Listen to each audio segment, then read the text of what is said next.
Novak Djokovic says that when he was kicked out of Australia before last year's Australian Open, he felt like the bad guy of the world. The number 5 player in the world and a 9-time winner at Melbourne Park was kicked out of the country in January because of his lack of a COVID vaccination. This decision came with a 3-year ban from Australia. But that ban was overturned in November, and now the Serb is getting ready for this year's tournament, which starts on Monday. Novak Djokovic makes low-key return to Australia, but fan reaction will be divided. Novak Djokovic's quiet return to Australia this week couldn't be more different from what happened when he arrived in Melbourne and was then kicked out of the country in January. The 9-time Australian Open winner hasn't posted on social media or said anything official yet, but he did practice on Wednesday at Memorial Drive in Adelaide. Tennis Australia says that the 21-time major winner will talk by the end of this week before he plays in the Adelaide International, which starts on January 1. The off-Broadway arrival is very different from a post he made on social media a year ago, saying he would be allowed to play in the 2022 Australian Open. That post was full of joy. The post, which was accompanied by a photo of Djokovic standing next to a private jet, came after months of speculation about whether he would be allowed to play because of Australia's strict entry laws during the pandemic.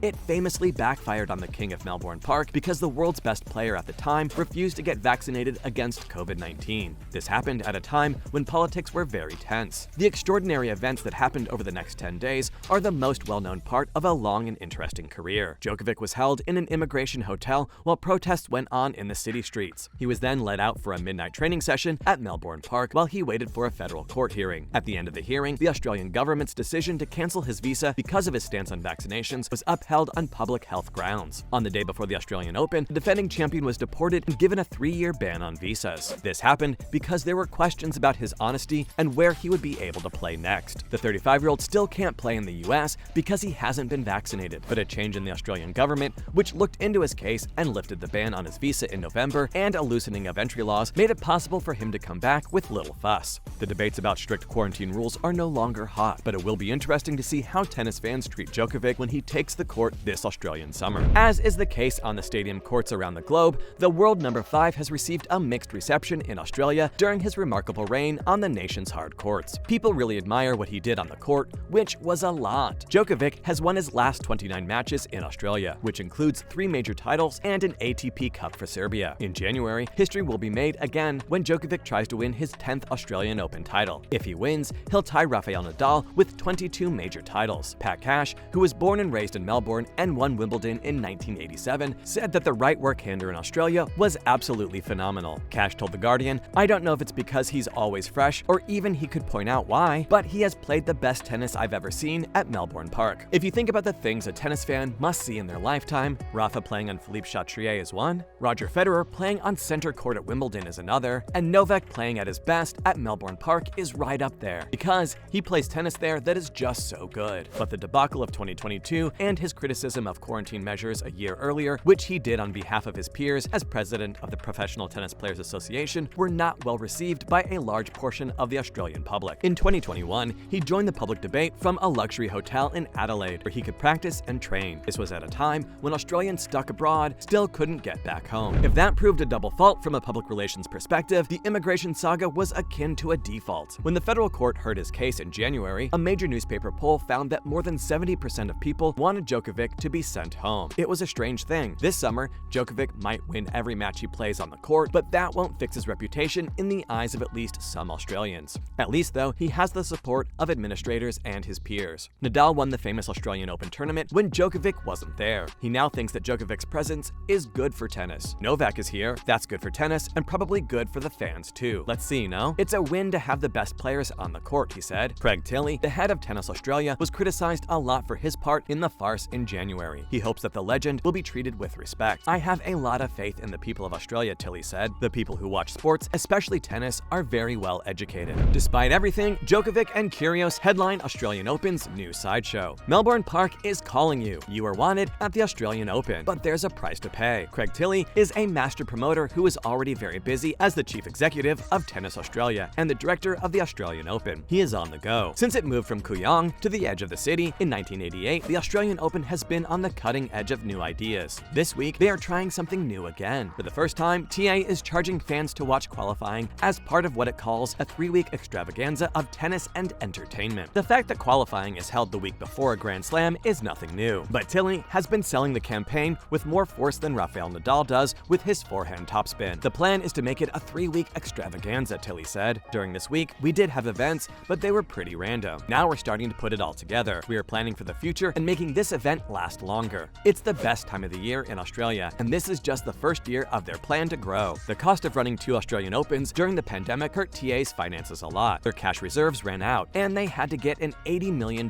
loan. But it also showed what was possible as TA worked to pay off its debts. Due to COVID-19 restrictions in other parts of the country, a number of tournaments were held before and after the 2021 and 2022 Australian Opens at Melbourne Park. The number of people at these events was nowhere close to astronomical, but some people were willing to pay to see things besides the Australian Open. A thought was born. TA is targeting an audience of 900,000 attendees through the Australian Open, about 90,000 more than the current record set in 2020. So the big push in the past month makes sense. This year, one of the projects is a special perfect practice set with big stars. Novak Djokovic will play Nick Kyrgios in the main event on Friday night. Djokovic just got back to Australia yesterday after being kicked out of the country. Once more, practice sets are not something new, but the addition of officials and ball boys does enhance the show, and TA hopes increases sales. Before the main event, TA will hold a charity fundraiser for Ukraine on Wednesday night and the regular Kids Day on Saturday, both of which will cost money in 2023. We have events on Wednesday night, now also on Friday night, and on Saturday during the day. In 2024 and 2025, we will add more music and entertainment, Tilly said. The goal is to have raised $900,000 by the time the men's champion holds the trophy. The Norman Brooks Trophy, which will be given to the winner of the Australian Open on January 29, seems very far away on Monday. When Sydney teen Jeremy Jin served a fault on Kia Arena to start the qualifying tournament, there were 58 people there. Nearby, Tilly was about to start his preview of the Open. When Eugenie Bouchard, a Wimbledon finalist who was the WTA Newcomer of the Year a decade ago, played on the same court a few hours later, there were twice as many people there. Bouchard is ranked 327 and has trouble with injuries. She is now 28 years old. The DJ chose to play Gautier's one-time hit, Somebody That I Used to Know, as she walked into Kia Stadium. The Canadian is doing everything she can to make sure that doesn't happen, but she won't be there when the big names show up because she lost to American teenager Ashlyn Kruger in 3 sets, 6-3, 1-6, 6-4. The question is whether the qualifying experience is value for money. A quick poll of fans on the site showed that some, but not all, thought it was worth the price.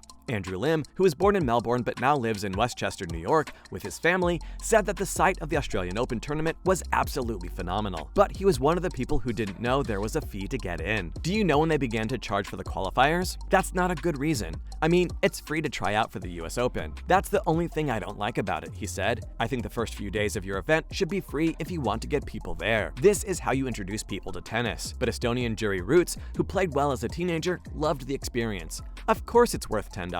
Even though you don't see the best players, it's still interesting and the level of tennis is still very high, he said. For example, Bouchard might not be at her best right now, but she still made it to the finals at Wimbledon, so you still see some legendary players. Will the Australian Open live up to its hype this year? Or will it flop? Only time will tell. And that's it for today, guys. Be sure to like the video and to subscribe to the channel will be greatly appreciated.